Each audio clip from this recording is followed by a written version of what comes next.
साठी घेतलेला अभंग महान भगवत भक्त यशवंतदेव महाराष्ट्राचे भूषण वैराग्याचे मूर्तिमंत पुतळे देहूचे सुप्रसिद्ध साधू श्रेष्ठ जगद्गुरु तुकोबराय नोहे नोहे हिंदू हृदय सम्राट छत्रपती शिवाजी महाराजांचे ही धर्मगुरु असणारे आणि अशा थोर साधूंचा थोर साधू महात्म्यांचा अभंग तुमच्या सर्व मायबापांच्या सेवेकरिता निवडला।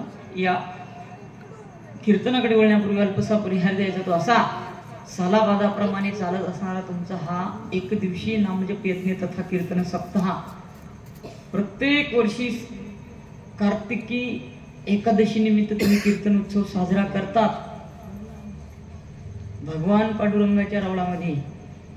आणि मी तरी सांगत असतो नेहमी की बऱ्याच गावांमध्ये जर बघितलं महाराज एकादशी काय हे सुद्धा माहित नाही लोकांना, काही लोकांना खरं बाबा।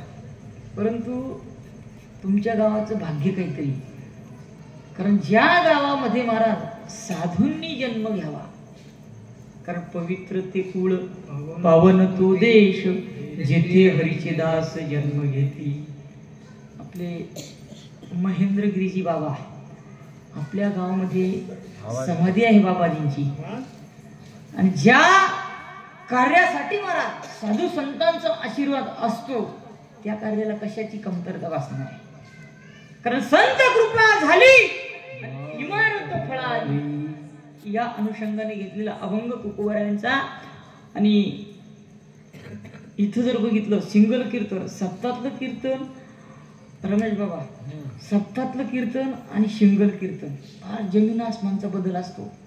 परंतु आपला कार्यक्रम झाकल्या जातोय कशामुळे माहितीये का? हे फक्त तुमच्यामुळे।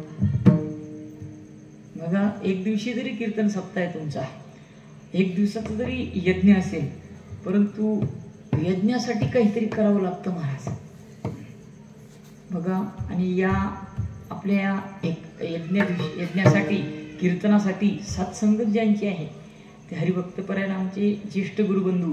महाराष्ट्रात महाराज असं एक गाव नाही की ज्या गावामध्ये हरिभक्तपरायण रमेशजी महाराज टाकळीकर गेले नसतील, असं एक गाव तुम्हाला शोधून सापडणार नाही। आज माझ्या कीर्तनामध्ये बाबा हजर आहेत, मी माझं काहीतरी परम भाग्य समजतो। त्यातल्या त्यात हरिभक्तपरायण आमचे धरणगावचे महाराज सारंग महाराज, आणि खरोखर सारंग सारखी चाल म्हटली हो। एवढ्या दुरून धावपळ करत आले महाराज। महाराजांचं जेवढं कौतुक केलं तेवढं कमी। आणि त्यातल्या त्यात महाराज मृदुंगाचार्य महाराज आळंदीकर योगेशजी महाराज मुकेश महाराज लोकेश का लोकेश महाराज। कारण कसं माहिती आहे का, गाडी जर जास्त स्पीड मारायची तर कुठे ऍक्सिडेंट होईल त्यांना भरोसा म्हणजे समजून घ्या। लोकेश महाराज आळंदीहून आले आपल्या गावामध्ये, आणि मी तरी म्हणतो मला पहिलीच गाव वाजड राहत्या म्हणजे कीर्तन माझं कीर्तन बरं। आणि त्याचबरोबर हरिभक्तपरायण आमचे शुभम दादा महाराजांचे सुपुत्र। आणि मी तरी म्हणेल महाराज की ज्या घरामध्ये महाराज संस्कारांची गंगा चालू आहे, गंगा, त्या घरामध्ये काय कमतरता पडणार आहे? परमार्थच परमार्थ। आणि मी तरी सांगेल माऊली ज्ञानोबा यांच्या ओळीप्रमाणे बरं का, येथ वडील जे जे करती तया नाम धर्म ठेविती, म्हणजे बाबांच्या घरामध्ये ही परंपरा चालू आहे। आणि विनेकरी महाराज आळंदीकरच विनेकरी महाराज पण, परंतु महाराजांचं काहीतरी प्रारब्ध म्हणता येईल, एकच वर्षभर आळंदीला थांबले। मी तरी सांगतो आळंदीक सारख्या क्षेत्रामध्ये गेल्यानंतर महाराज तिथं विद्यार्थी गेल्यानंतर आपलं प्रारब्ध तर कमी जास्त होतच, परंतु तिथं गेल्यानंतर बाबा आळंदीक सारख्या क्षेत्रामध्ये गेल्यानंतर विद्यार्थी पहिल्यांदा रमतच नाही हो। आणि जो विद्यार्थी रमला की त्याच्या आयुष्याचं कल्याण झाल्याशिवाय राहत नाही।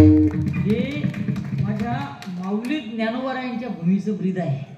आणि माऊली ज्ञानोबरायांच्या भूमीचं ब्रीद असं आहे महाराज, गावाकडनं जाताना माऊलीच्या चरणाजवळ दगड जरी गेला असेल, धोंडा, तर माऊली त्या धोंड्यावरती दगडावरती कृपा करते आणि घराकडे पाठवत असताना हिरा बनवूनच पाठवत असते.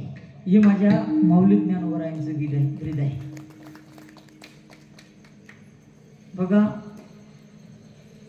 या तुमच्या एक दिवशी कीर्तन सप्ताहासाठी घेतलेला अभंग तुकोबरायांचा, या अभंगाची भूमिका जर बघितली महाराज, जीवनामध्ये मानवी देहामध्ये आल्यानंतर प्रत्येक व्यक्तीला, प्रत्येक माणसाला जगद्गुरु तुकोबराय उपदेश करतात आणि उपदेश करून एकच सांगतात की राजा, त्या पांडुरंगाची भक्ती कर, देवाची साधना कर, देवाचं भजन कर.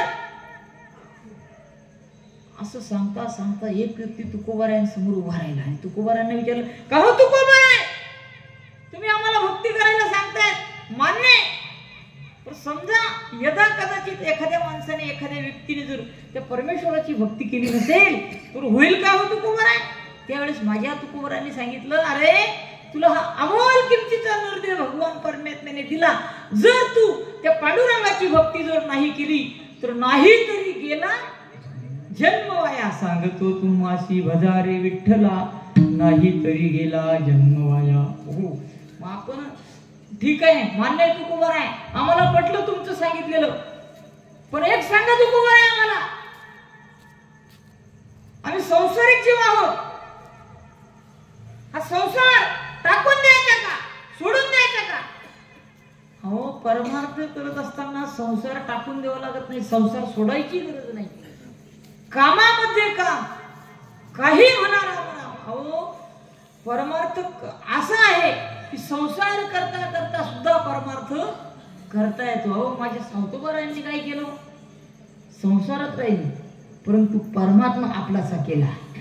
कांदा मुळा भाजी, कांदा मुळा भाजी, अवघी विठाई माझी, अवघी विठाई माझी, लसूण मिरची कोथिंबीर.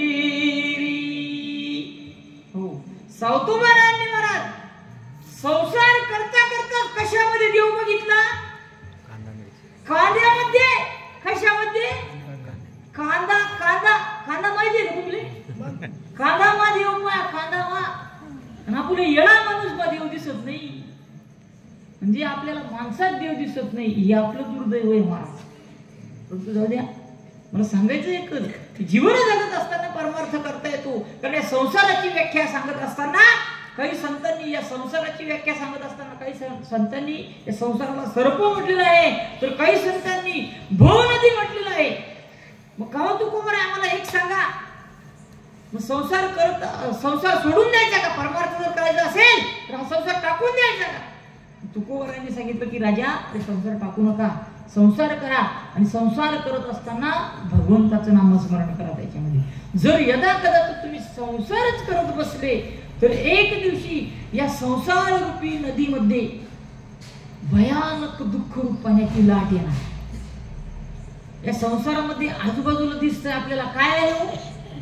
दुःख रूपी पाणी आहे. जर तुम्ही संसारच करत बसले तर एक दिवशी भयानक दुःख रूप पाण्याची लाट येणार, आणि त्या दुःख रूप पाण्याच्या लाटीमध्ये तुम्ही आपण इतक्या दूर वाहून जाल, जर त्या भगवंताची उपासना नाही केली तर इतक्या दूर वाहून जाशाल की तुमचा आणि देवाचा कुठलाही संबंध राहणार नाही. करिता बरोबरी दुरावशी दुरी, भवाची पुरी वहावशी. हो, तुकोबारायांना त्या व्यक्तीने विचारलं, तुकोबाराय बस आम्हाला तुमचं म्हणणं पटलं, पण आम्हाला एक सांगा तुकोबाराय, आता तुमच्या देवाची साधना भक्ती करत असताना नेमकं तुमच्या देवाला काय लागतं तुकोबाराय, आम्हाला सांगा ना.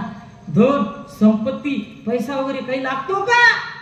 त्यावेळेस माझ्या तुकोबारायांनी समाजाला पटवून देत असताना त्या पांडुरंगाची आण घेतली, शपथ घेतली आणि लोकांना सांगितलं की राजा, माझ्या देवाला काहीच लागत नाही, माझ्या देवाला फक्त तुमचा भाव लागतो. काही न लगे एक भावची कारण तुका म्हणे आन विठोबाची. विठ्ठला विठ्ठला.